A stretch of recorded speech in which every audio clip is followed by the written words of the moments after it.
niya sa atin, no? Sa pagmo-mold niya sa atin, yung karakter natin, iba-ibang klase yung kung wari, base, iba-ibang klaseng base yan, di ba?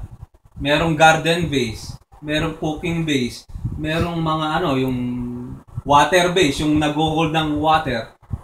Pero, yung mga yan,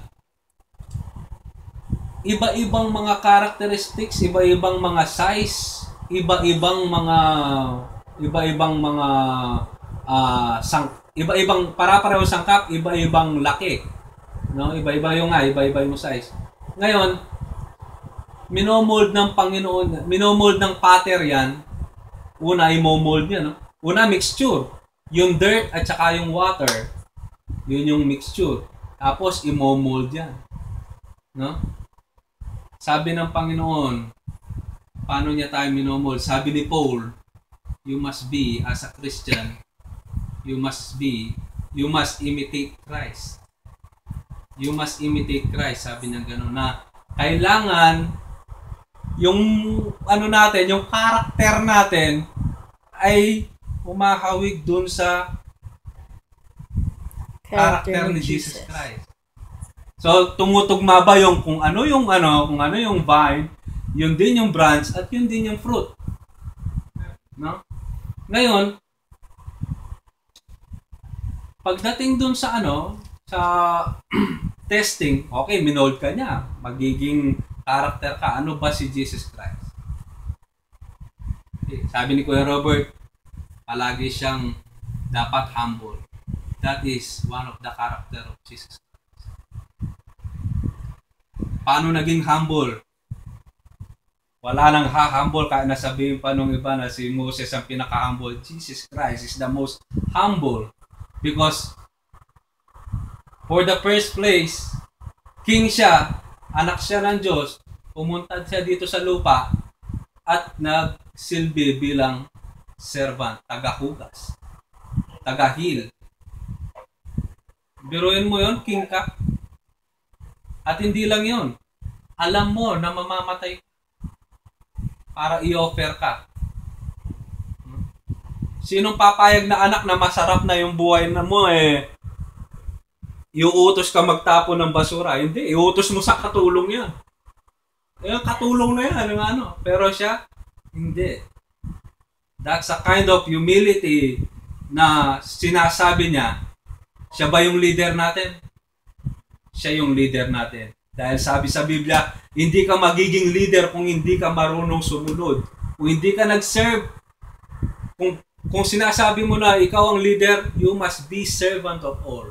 You must follow everything. Kung ano yung gagawin mo, yun yung ipapalo nila. So, siya yung nag-lead sa atin para i-connect tayo sa Panginoon, sa Ama. So, humble, humility. Ano pa? Patience. Nako. Yung patience nga natin Ang Panginoon napakahaba. Bawat magkasala tayo na magkasala sa araw-araw na nagkakasala, humingi ka ng patawad. Kung walang pasensya ang Panginoon, patay na tayo lahat dito. No? Hindi lang yun.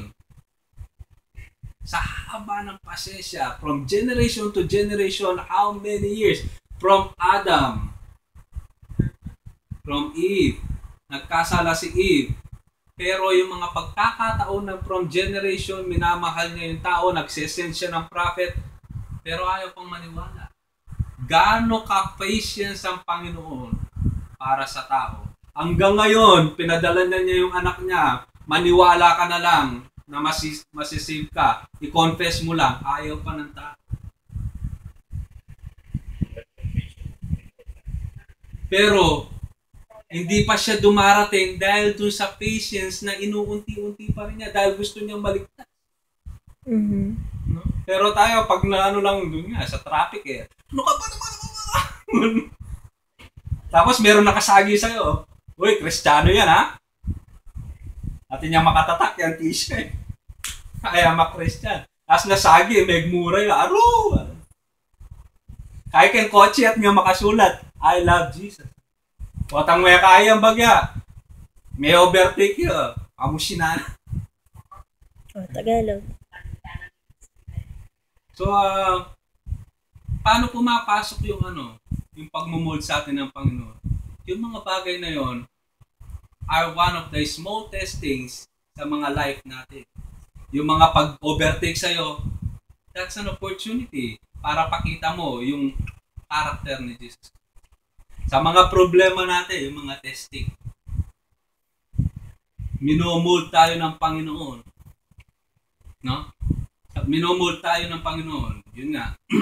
Sabi nga, gusto mo ng pasensya, hindi niya pahabain yung pasensya mo. Ipapractice niya yung pasensya mo.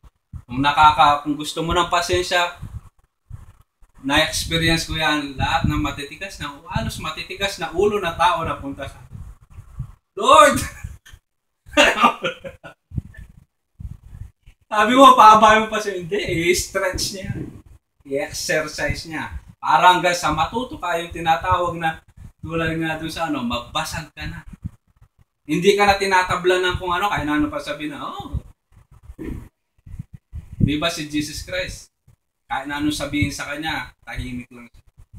Hindi man siya nag-resist na, uy, kung gugustuhin nga lang yung mga angel, isesend niya, papatayin lahat. Pero hindi. Silent siya, in-accept niya lahat yung ng tao. That is humility and patience. Naghintay siya. So, nandun yung mga nandun, minomold na tayo ng Panginoon. Okay. Meron tayong ganun. May faith tayo. Okay, naniniwala tayo sa Panginoon, no?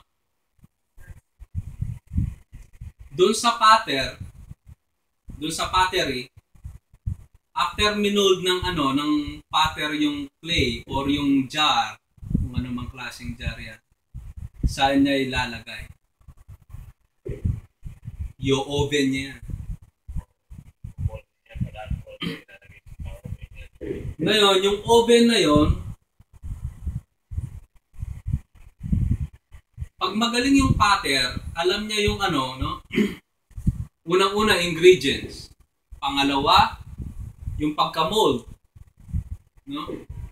Ngayon, pangatlo yung dun sa baking. Pag yung dun sa baking na yon, alam nila yung time, yung period ng span ng kung kailan, yung timing. Na iaalis, lalagay at iaalis. Alam nila yung temperature. Para hindi ma-break yung ginawa nila. Sinong gustong gumawa, sinong pattern na gustong gumawa ng pots para sirain lang? Wala. Gusto ng pattern, makuha niya yung strength, makuha niya yung buo na out of that pot, makuha niya yung masterpiece. Sabi ng Panginoon, nandun sa pero bibigay sa inyo yung scriptures, we are the masterpiece of God. Hindi tayo basta-basta, tulad nga sabi ni Kuya Robert kanina, yung mga ibon nga, hindi nagtatrabaho, kumakain. Tayo pa kaya? Dahil tayo isang masterpiece ng Panginoon. Ngayon, yung dun sa pattern nga, back to the yung dun sa baking process. Ito na yung sinasabi.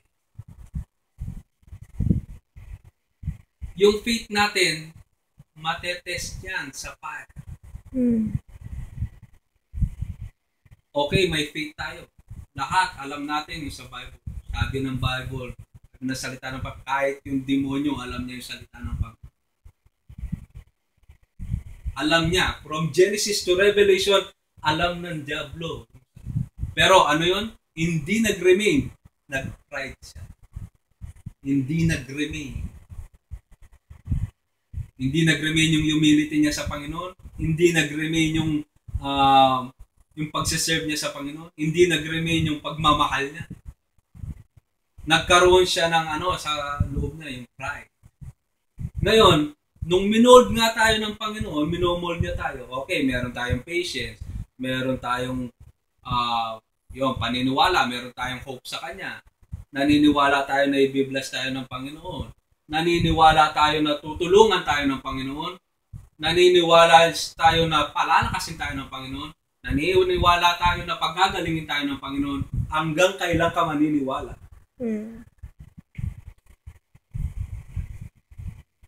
Hanggang kailan maniniwala na hindi mo nakikita pero paniniwala?